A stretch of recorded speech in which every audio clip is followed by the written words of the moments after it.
Publicado em 1881, o livro aborda as vivências de Brás Cubas, filho bastardo de uma elite brasileira. O livro começa com Brás Cubas narrando a sua morte, retoma a infância e assim segue a história de uma forma irônica, costume de Machado de Assis em suas obras, e não tão linear.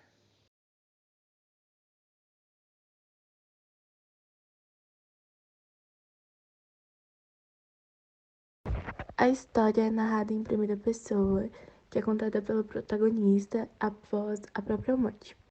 A obra se passa em um tempo cronológico e um tempo psicológico.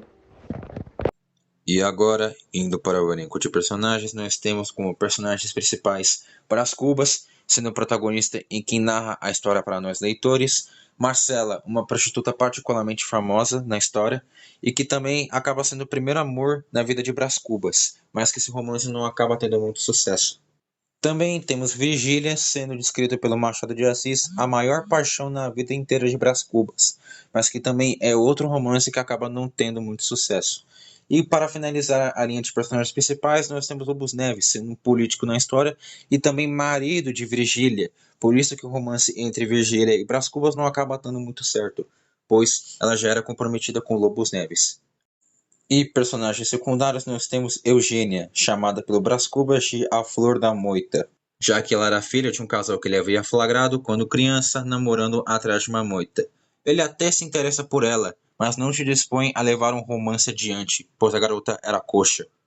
Também temos Nha Loló, que se casaria com Brás Cubas, mas acaba falecendo de febre amarela.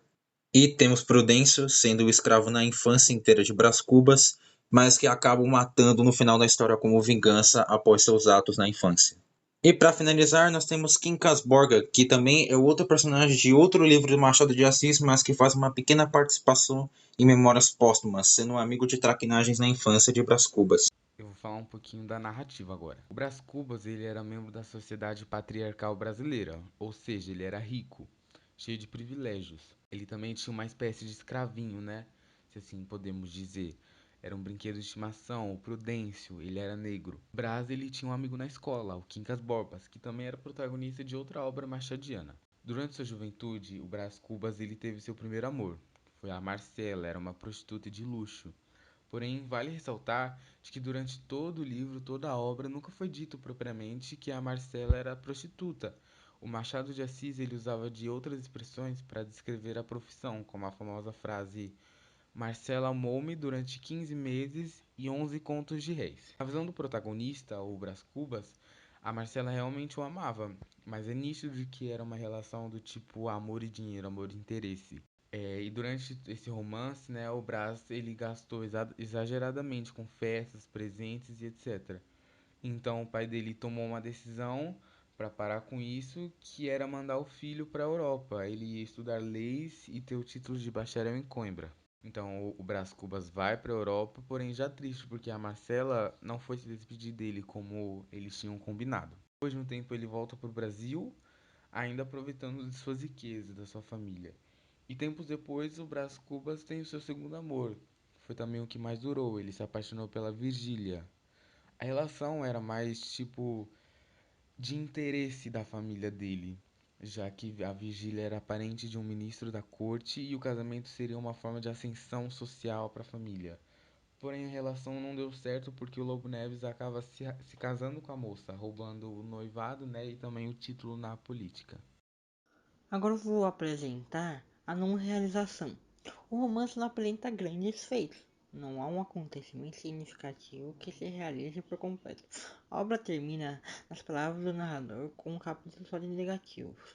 Brás Cubas não se casa, não consegue concluir o emplasto medicamento que imaginava criar para conquistar a glória na sociedade. Acaba se tornando deputado, mas seu desempenho é mediano e não tem filhos. A graça dessa obra é ver o Brás Cubas não conseguindo conquistar seus objetivos.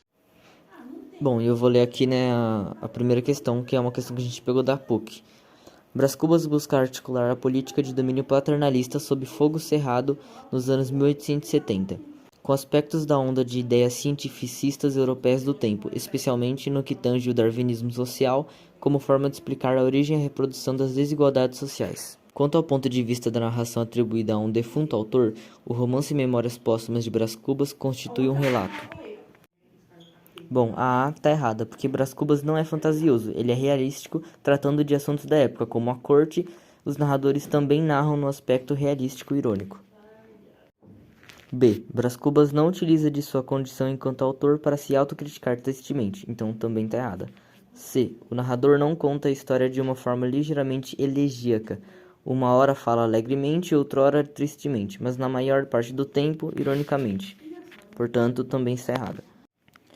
A alternativa D ela é a correta, porque Brás Cubas aproveita que ele é um defunto autor para ironizar sua história, sem mais se doer ou se irritar. É como se fosse uma terceira pessoa, apenas contando sua história de fora. E a E, que ela também está errada, Brás Cubas quase não fala de forma poética, e quando fala, a maior parte é sobre seus amores, já que há também um capítulo inteiro destinado a estes sentimentos. Vamos resolver agora a segunda questão, que é da FUVEST, e tem um capítulo, né? Vigília é que já se não lembrava da meia dobra toda. Ela estava concentrada em mim, nos meus olhos, na minha vida, no meu pensamento. Era o que dizia, e era verdade. Há umas plantas que nascem e crescem depressa, outras são tardias e pecas. O nosso amor era daquelas. Brocou com tal ímpeto e tanta seiva que, dentro em pouco, era a mais vasta, folhuda e exuberante criatura dos bosques.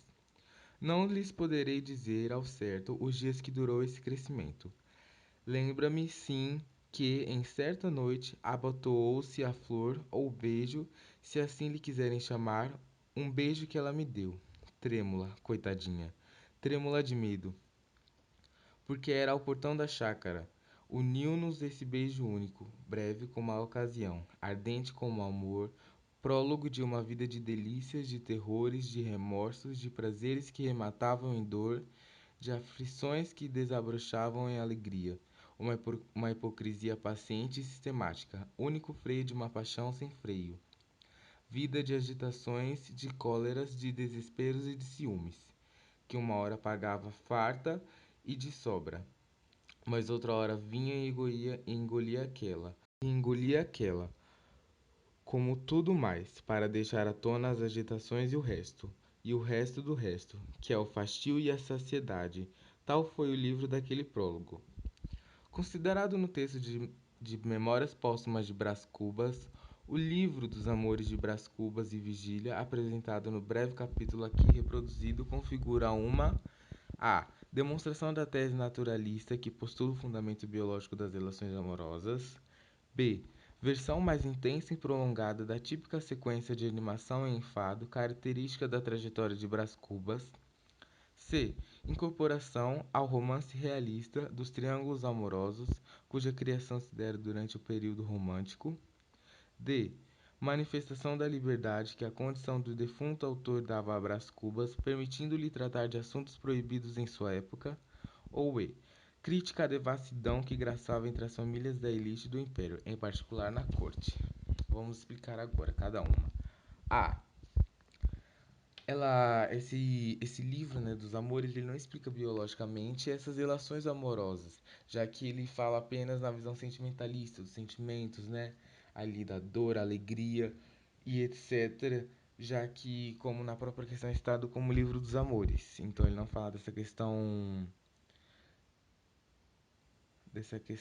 biológica. B.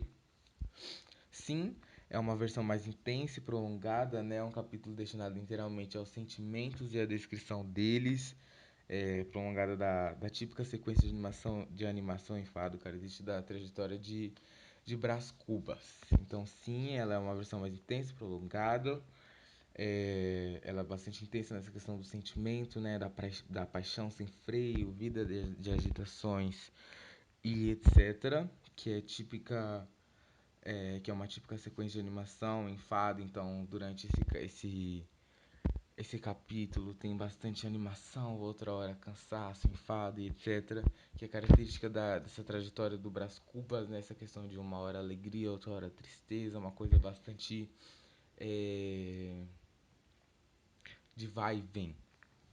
C.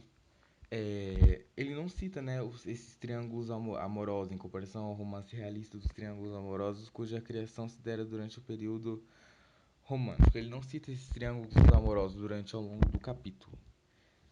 D. Não, ele não é uma manifestação da liberdade, que é a condição de autor dava a Brás Cubas, permitindo-lhe tratar de assuntos proibidos, como foi dito antes. Esse capítulo, ele é um capítulo sentimentalista, né? Então não era sobre assuntos da época que o autor tratava. E não, ele não falava sobre as famílias, né, da elite, nem sobre a sua libertinagem, né? Sobre a sua devassidão. Ele fala, mais uma vez, sobre os sentimentos. Então a resposta certa é a B. Versão mais intensa e prolongada da típica sequência de animação em fado, característica da trajetória de Brás Cubas.